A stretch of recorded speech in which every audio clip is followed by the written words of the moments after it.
Ada pertanyaan yang terdengar sangat serius ketika diucapkan, tetapi berubah lucu ketika diperiksa dengan sedikit ketelitian. Kami setuju Iran melawan Israel, tetapi kami tidak setuju dengan Syiah. Kalimat itu terdengar tegas, seolah-olah menunjukkan posisi yang jernih. Tetapi ketika logikanya ditelusuri, ia seperti memuji buah sambil menolak pohonnya. Ia menyetujui akibatnya sambil menolak sebab yang melahirkannya. Dari sisi niat, ucapan semacam itu tentu dapat dipahami sebagai sesuatu yang baik, minimal tulus. Ada keinginan untuk berpihak kepada keadilan dan kepada pihak yang dianggap tertindas. Niat itu sendiri tidak layak dicurigai. Akan tetapi, niat yang baik tidak otomatis menjadikan sebuah pernyataan memiliki struktur logika yang utuh. Niat yang baik tetap dapat melahirkan kalimat yang menyimpan ketegangan problematik di dalamnya. Iran membela Palestina bukan karena kedekatan ras. Iran bukan bangsa Arab. Iran juga tidak memiliki kedekatan etnik dengan masyarakat Palestina. Bahasa, budaya, dan sejarah politiknya berbeda. Iran bahkan tidak berbatasan langsung dengan Palestina. Jarak geografisnya jauh dari pusat konflik itu. Jika kedekatan etnik menjadi alasan, Iran tak memiliki alasan itu. Jika kedekatan geografis menjadi alasan, Iran tak memiliki itu juga. Jika kedekatan kultural menjadi alasan, Iran pun tak berada dalam lingkaran itu.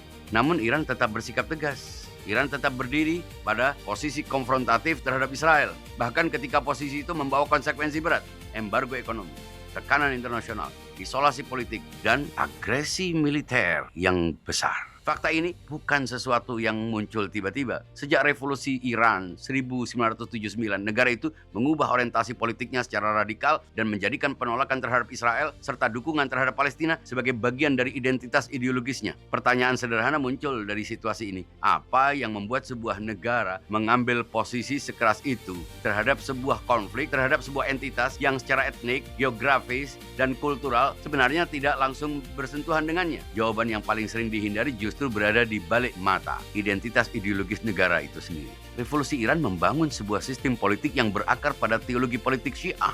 Dalam kerangka itulah pembelaan terhadap kaum tertindas, termasuk rakyat Palestina, dipahami sebagai kewajiban moral dan politik. Terserah orang Palestina mendukung atau tidak, terserah Arab mendukung atau tidak. Dari fondasi itulah lahir sikap keras terhadap Israel. Dari fondasi itulah lahir kebijakan luar negeri yang bersedia menghadapi tekanan global. Dalam konteks ini, pernyataan kami setuju Iran melawan Israel tapi tidak setuju dengan Syiah menjadi menarik. Pernyataan itu berusaha mempertahankan dua posisi sekaligus. Menerima tindakan yang dianggap benar sambil menolak kerangka ideologis yang membuat tindakan itu lahir.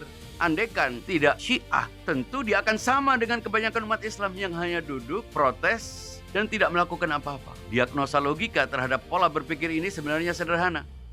Ketika sebab dipisahkan dari akibatnya, pikiran berusaha menyusun posisi yang terlihat tegas tetapi sebenarnya bertumpu pada pemisahan yang tidak mudah dipertahankan alias irasional. Iran membela Palestina bukan karena kedekatan ras, bukan karena kedekatan wilayah, dan bukan pula karena kedekatan budaya. Posisi itu lahir dari cara pandang ideologis yang dibangun oleh negara itu sendiri. Maka muncul ironi kecil dalam kalimat yang sering diucapkan dengan penuh keyakinan, menyetujui keberanian Iran sambil menolak sumber keberanian itu. Kalimat itu terdengar seperti keputusan yang jelas. Ketika logikanya ditelusuri dengan tenang, ia berubah menjadi sebuah paradoks yang berdiri dengan sangat percaya diri. Menyetujui keberanian Iran sambil menolak sumber keberanian itu sendiri. Menyetujui Iran melawan Israel, tapi menolak dasar teologi yang karena itu Iran mau melawan Israel sendiri. Refresh your mind, join diagnosa logika, share knowledge ini.